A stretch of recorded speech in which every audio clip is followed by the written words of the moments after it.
Cripple, how you going, brother? Well, man, how are you? Oh yeah, pretty bloody good. Welcome, everybody. FALCONSTEIN's back.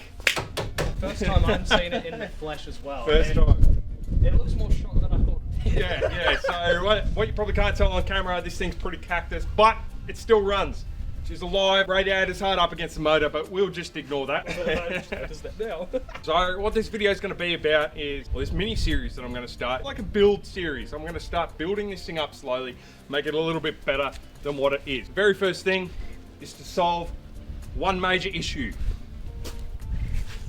That issue being the rear diff doesn't have one of these bad boys in it. Now you may be wondering, well, what's he holding? He's just holding a metal cylinder.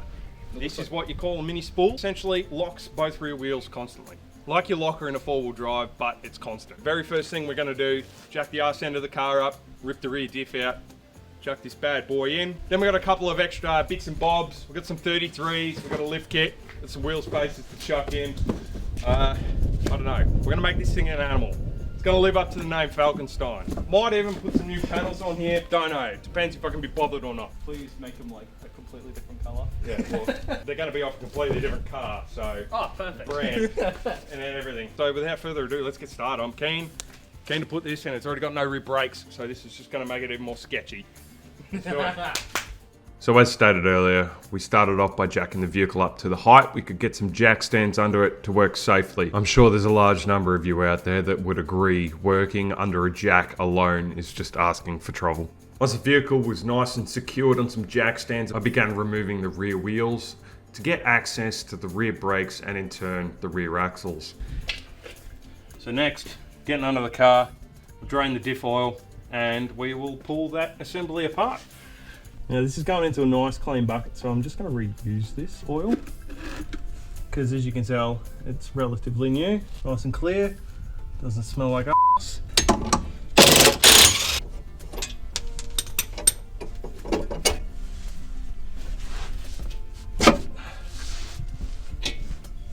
Beautiful.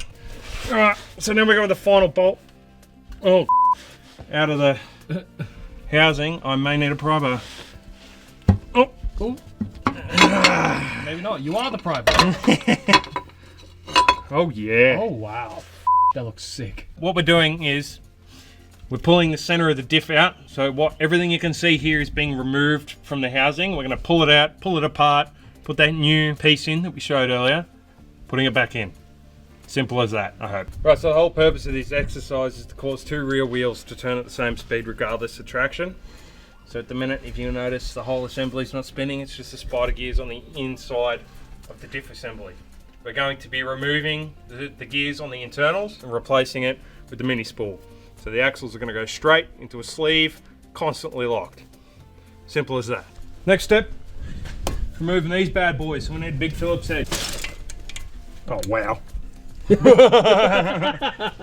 Quality. As you can tell by the surface rust, these rear brakes do not get used. Once both brake discs were removed on the rear, we began unbolting the four nuts on the inside of the hub there. Once they were out of the way, we could pull the entire axle out. Not as complicated as it seems. You just got to be careful when you're sliding the axle out to try and lift it to prevent any damage to your teeth or the axle itself.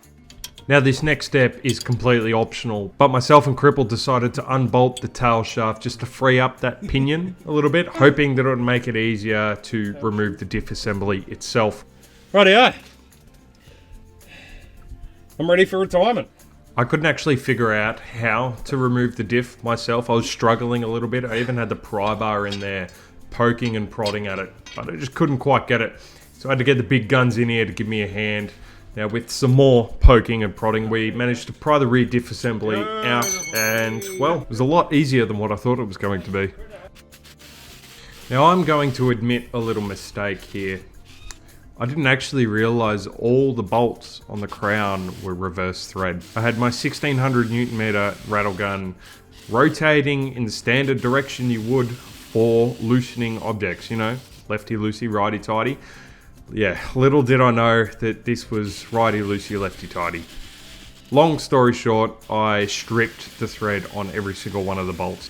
After a lot of hammering, we managed to separate the damaged crown from the diff assembly. Now the only thing left to do was to separate the diff itself to get to the inner planetary gears, or spider gears if you will, to replace them with the mini spool. This was a fairly simple process. All you needed to do was get a hammer and a chisel and slam it down on that little slit you see there. Now when it comes to removing the internal gears, you'll notice there is 3 pins. One that goes all the way through the diff assembly, and then 2 holding the extra gears in place. We started off by removing the larger pin that runs through the center of the diff assembly. In doing this, gives you access to the 2 shorter pins and the 2 remaining internal gears.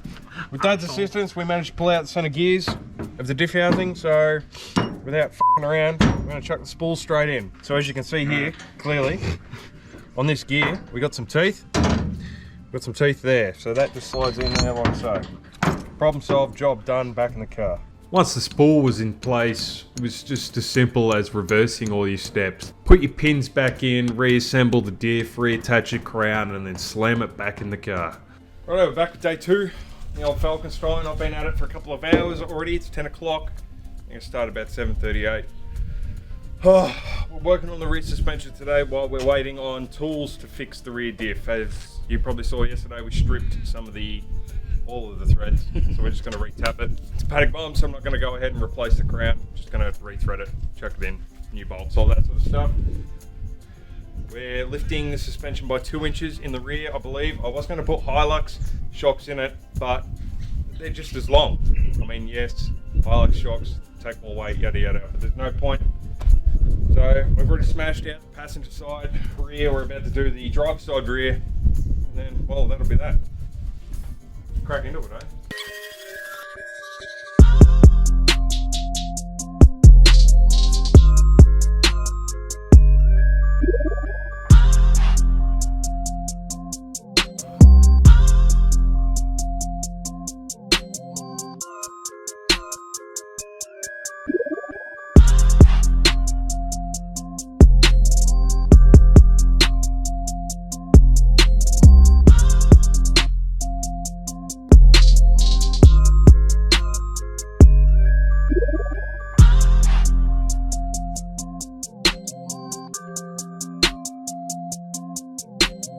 Right, so as you just saw, we smashed out the suspension, both front and rear.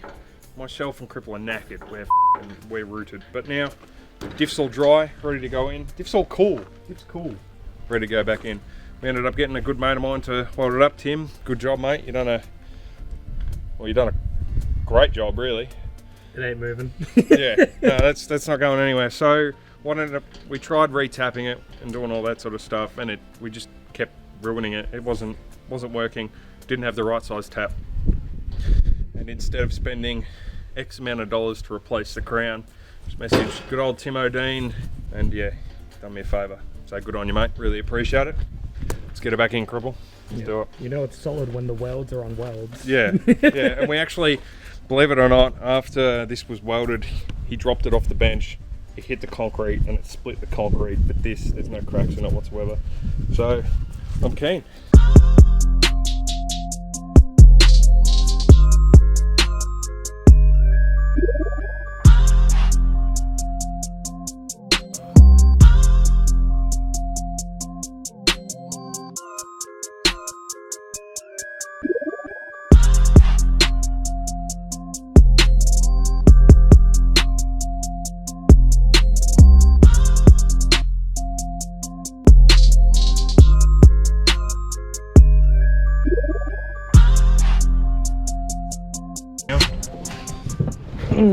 Yes. Watch it not start. Right, here we go. Job's done. First part 1's done. The diff locked, welded, suspension in. It's a hell of it's kind of like a tractor now.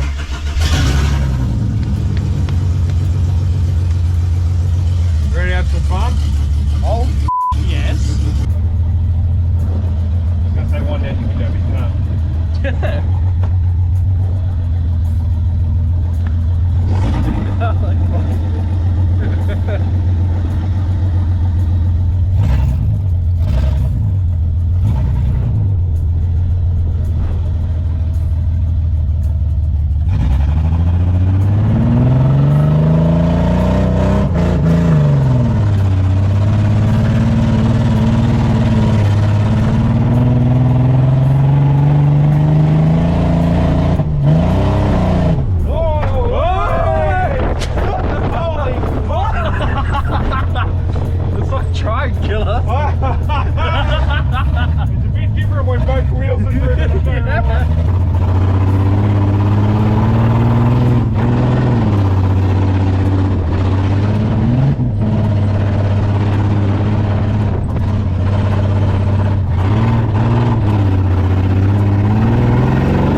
Bit of a ditch. Well, with only front brakes, it's a bit of a doozy.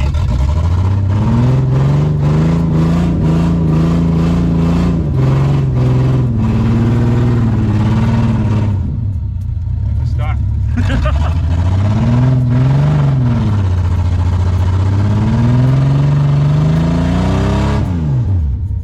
Must be very stuck.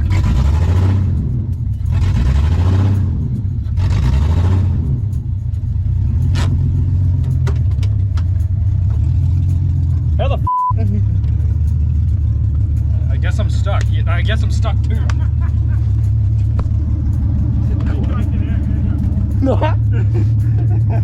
We're very stuck. Oh yeah, you're very stuck.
people out there that say